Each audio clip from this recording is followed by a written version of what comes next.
Eu quero cumprimentar a todos com a paz de nosso Senhor Jesus Cristo e compartilhar mais um pouco da minha caminhada com Deus depois que eu aceitei Jesus Cristo como meu Senhor e Salvador. Jesus não é uma religião, Jesus é o Filho de Deus que veio ao mundo para nos perdoar os pecados. Ele é uma promessa que tinha desde o princípio, quando Deus criou o homem, criou a mulher, e a mulher pecou, o homem pecou. Deus já deu a promessa, né? Que a semente da mulher, que seria Jesus Cristo, viria ao mundo, né? Esta lhe feriria o calcanhar e ele lhe feriria a cabeça. Jesus veio, foi crucificado e esmagou a cabeça de Satanás, porque ele venceu a morte e o pecado em nosso lugar. Ele pagou o preço dos nossos pecados, das nossas transgressões na cruz do Calvário. Ele não está morto, ele ressuscitou, ele vive e reina para todo sempre. Ele está sentado à direita do Pai e ele é o nosso advogado. O primeiro mandamento da lei de Deus fala a respeito de não fazer imagem de escultura, nem de alguma coisa semelhante do que há no céu, nem na terra, nem nas águas, nem debaixo da terra. Não te encurvarás a elas e elas não me servirás. Porque Deus é Espírito e Deus habita dentro do nosso coração. Quando nós recebemos Jesus Cristo como nosso único e suficiente Salvador, nos tornamos filhos de Deus, filhos. E isto é o maior presente que nós podemos receber de Deus, é nos tornarmos filhos de Deus, lavados e purificados dos nossos pecados, das nossas transgressões, pelo sangue precioso, sagrado, puro e santo, derramado na cruz do Calvário, do sacrifício de Jesus. O sangue de Jesus nos garante a vitória sobre o pecado, sobre as transgressões, porque Jesus pagou um alto preço para nos comprar e, como filhos, nos tornamos filhos de Deus.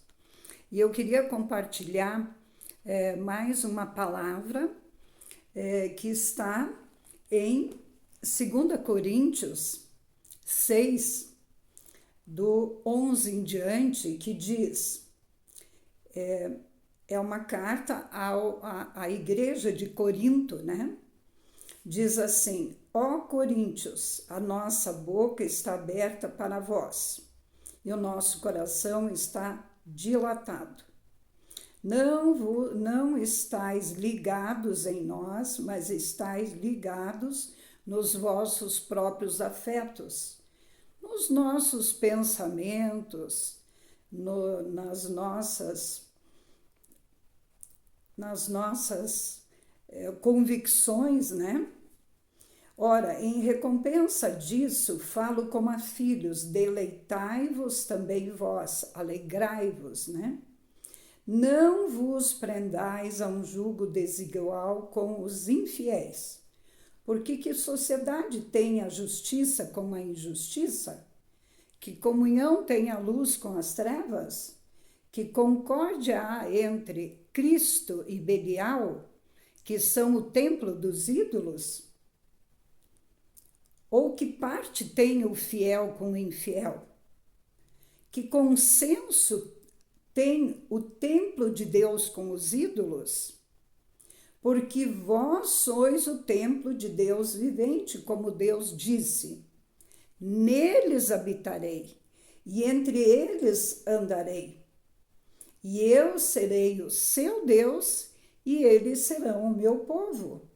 Pelo que sai do meio deles, apartai-vos, diz o Senhor, e não toqueis em nada imundo, e eu vos receberei.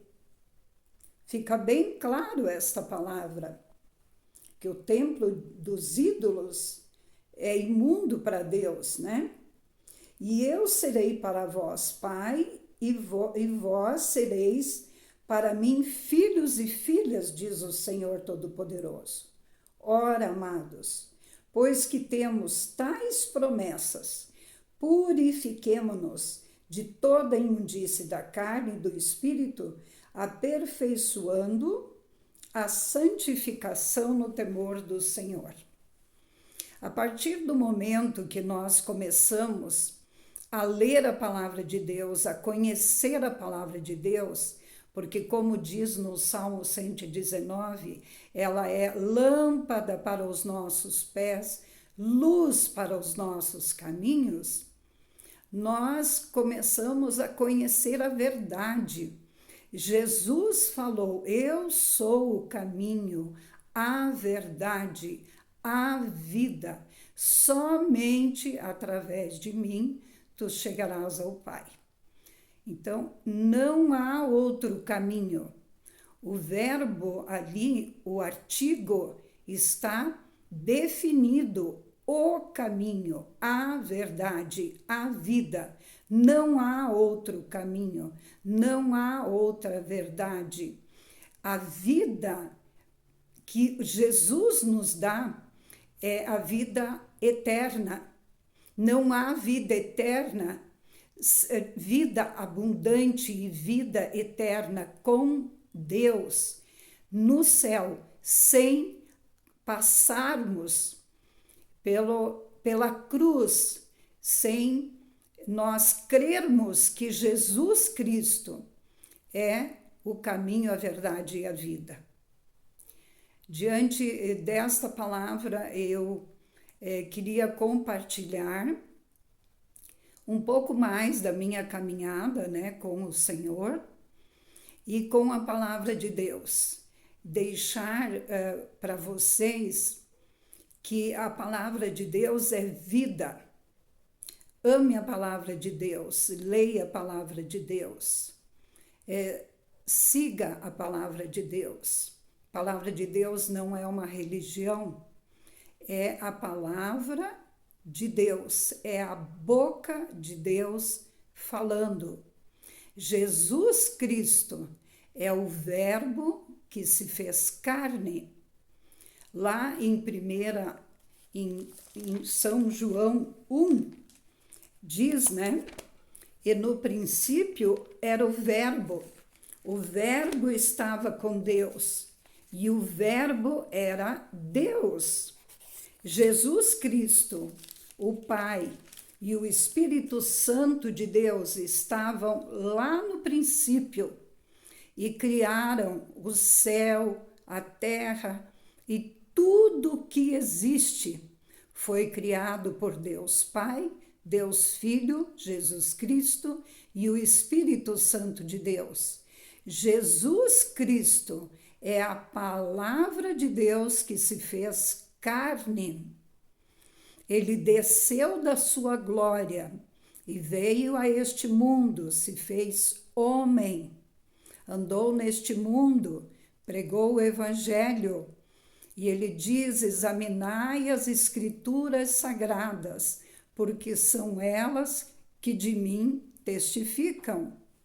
Em primeiro versículo do Evangelho de São João, diz: no princípio era o verbo estava com Deus e o verbo era Deus. Ele estava no princípio com Deus. Todas as coisas foram feitas por ele. Sem ele, nada do que foi feito se fez. Nele estava a vida, e a vida era a luz dos homens. A palavra de Deus é luz, luz.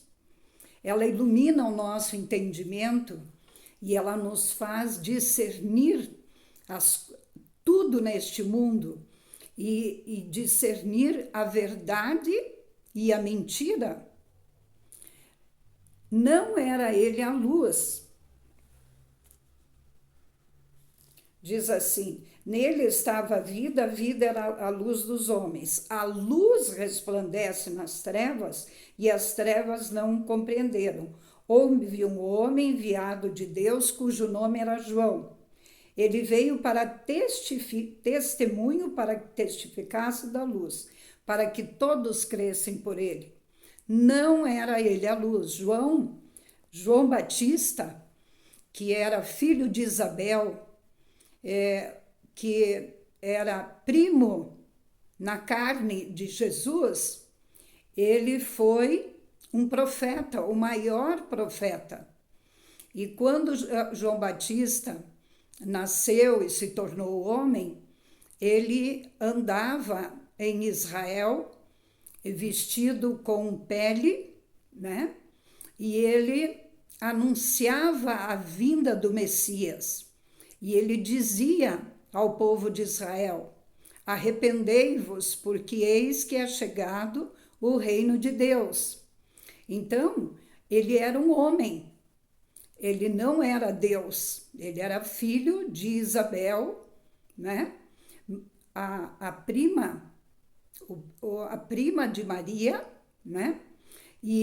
Mas não era ele a luz. Jesus não foi concebido por um ato sexual de José e Maria. Jesus foi concebido pelo Espírito Santo de Deus. Ele é Deus, Jesus é Deus. Jesus é a palavra de Deus que se fez carne, se fez homem. Deixa bem claro aqui no Evangelho de São João.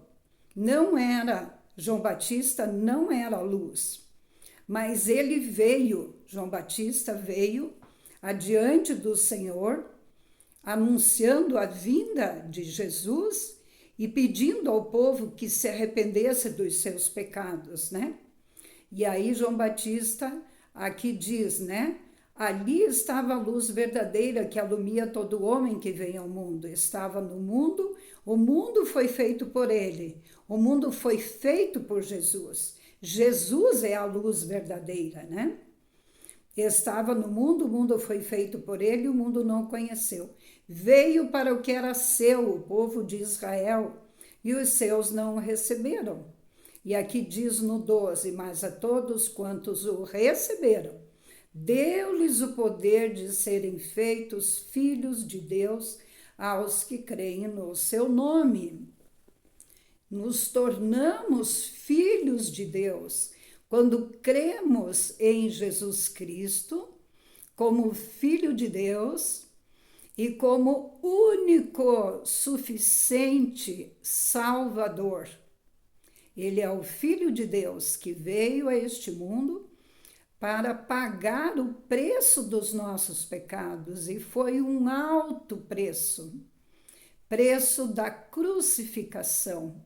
Ele foi dilacerado, ele foi crucificado, ele crucificou na cruz os nossos pecados, as nossas transgressões, as nossas iniquidades. Como fala em Isaías 53,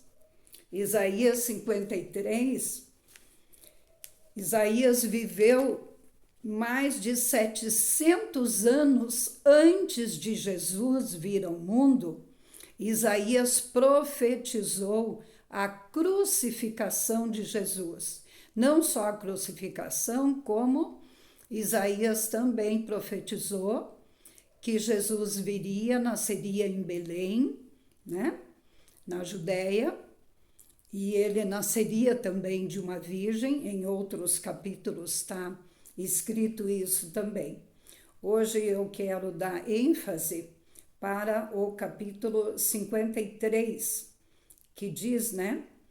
Quem deu crédito à nossa pregação, a quem se manifestou o braço do Senhor, porque ele foi subindo como renovo, como raiz de uma terra seca, não tinha prazer nem formosura, e olhando nós para ele, nenhuma beleza víamos para que o desejássemos, porque Jesus estava dilacerado na cruz. Ele era desprezado, mais indigno entre os homens, homem de dor, experimentado nos trabalhos, porque ele foi carpinteiro. Ele ajudou o pai, né? José, o pai da terra, o pai na carne, né? E como um de quem os homens escondiam o rosto, era desprezado e não fizemos dele caso algum. Verdadeiramente ele tomou sobre si as nossas enfermidades. Deus tem promessa de cura também para o nosso corpo, né? Para as nossas enfermidades, que muitas vezes são consequências de pecado ou consequências das nossas escolhas, né? Porque não comemos comida saudável, não escolhemos, não cuidamos do nosso corpo, né? Que é o templo de Deus, é o templo do Espírito Santo, né? Então ele levou as nossas enfermidades, as nossas dores, levou sobre si, e nós o reputamos por aflito, ferido de Deus e oprimido. Mas ele foi ferido pelas nossas transgressões e moído pelas nossas iniquidades. E o castigo que nos traz a paz estava sobre ele, pelas suas pisaduras fomos sarados. Todos nós andávamos desgarrados como ovelhas, cada um se desviava pelo seu caminho, mas o Senhor fez cair sobre ele a iniquidade de nós todos. Ele foi oprimido, mas não abriu a sua boca, como um cordeiro foi levado ao matadouro, como ovelha muda perante os seus tosqueadores, ele não abriu a sua boca. Da opressão e do juízo foi tirado, e quem contará o tempo da sua vida, porquanto foi cortado da terra dos viventes? Pela transgressão do meu povo foi ele atingido, pelos meus pecados, pelas minhas transgressões, pelas minhas iniquidades, né? Porque a palavra de Deus é a mesma, Deus é o mesmo de ontem, de hoje e eternamente. É a palavra de Deus, a própria palavra de Deus diz: os céus e a terra passarão, mas as minhas palavras não hão de passar, né? E daí diz assim: da opressão e do juízo foi tirado, e quem contará o tempo da sua vida? Foi porquanto foi tirado da terra dos viventes, pela transgressão do meu povo foi ele atingido. E puseram a sua sepultura com os ímpios, como rico na sua morte, porquanto nunca fez injustiça, nem houve engano em sua boca, porque ele foi colocado num sepulcro novo, de José de Arimateia, que era um homem muito rico, cedeu o sepulcro dele, né, que ele havia comprado, para que Jesus fosse sepultado, né? Por isso que diz como a sua sepultura com os ímpios, né? Porque ele foi crucificado no meio de dois ladrões, e como rico na sua morte, porque José de Arimateia cedeu o sepulcro, né, para Jesus ser sepultado, e José de Arimateia era um homem rico. Porquanto nunca fez injustiça, nem houve engano em sua boca. Todavia o Senhor agradou moê-lo, né?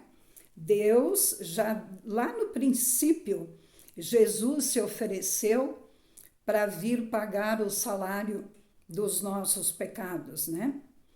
Daí, todavia, o Senhor agradou moê-lo, fazendo enfermar. Quando a sua alma se puser por expiação do pecado, verá a sua posteridade, prolongará os dias, e o bom prazer do Senhor prosperará na sua mão. A sua alma foi derramada na cruz, é o sangue de Jesus que nos purifica de todo pecado, de toda injustiça. E daí diz aqui no 11, o trabalho da sua alma ele verá, ficará satisfeito com o seu conhecimento, meu servo justo, justificará muitos, porque nem todos recebem Jesus Cristo como Senhor e Salvador. Nós temos o livre-arbítrio, a livre escolha, o amor de Deus e a vontade de Deus é que todos sejam salvos, mas nem todos querem, nem todos recebem, nem todos aceitam. Pelo que lhe darei a parte de muitos, e com os poderosos repartirá ele o despojo, porquanto derramou a sua alma na morte. Foi contado com os transgressores, mas ele levou o pecado sobre si, o pecado de muitos, e pelos transgressores intercede.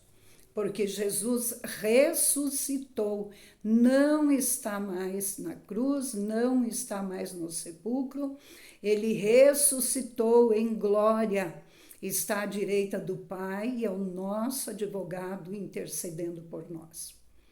Eu gostaria de fazer uma oração neste momento, terminando essa palavra, abençoando a vida de cada um daqueles que me ouvem, abençoando a sua vida. E lembre, Deus te ama e Deus nos ama.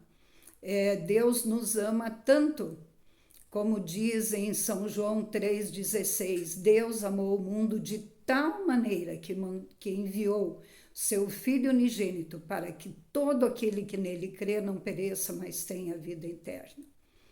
Deus nos amou tanto que deu o seu único Filho, o Filho amado, santo, puro, para que nós nos tornássemos filhos de Deus. Vamos orar. Deus maravilhoso e santo, eu quero colocar todas as pessoas que me ouvem na tua presença, abençoar as suas vidas, abençoar as suas famílias. Senhor, o Senhor nos trouxe a este mundo, enviou Jesus para nos perdoar os nossos pecados, Senhor. O teu sangue, Jesus, nos purifica de todo pecado, de toda injustiça. Senhor, eu quero abençoar que haja sede no coração de todos aqueles que me ouvem, Senhor, para que creiam na tua palavra, creiam no teu amor, creiam no teu sacrifício, Jesus. Transforma a vida de cada um como o Senhor fez comigo, o milagre que o Senhor fez comigo, me tirando do leito da morte e me trazendo para os teus braços, me fazendo assentar nos lugares celestiais em Cristo Jesus, me dando paz no meu coração e vida abundante que eu não conhecia. Que assim, Senhor, seja com cada um que me ouve, que o Senhor abençoe, guarde, proteja e que eles tenham também o privilégio de ser filhos de Deus e de também desfrutar da alegria e da paz que excede todo entendimento. Deus os abençoe. Até a próxima live.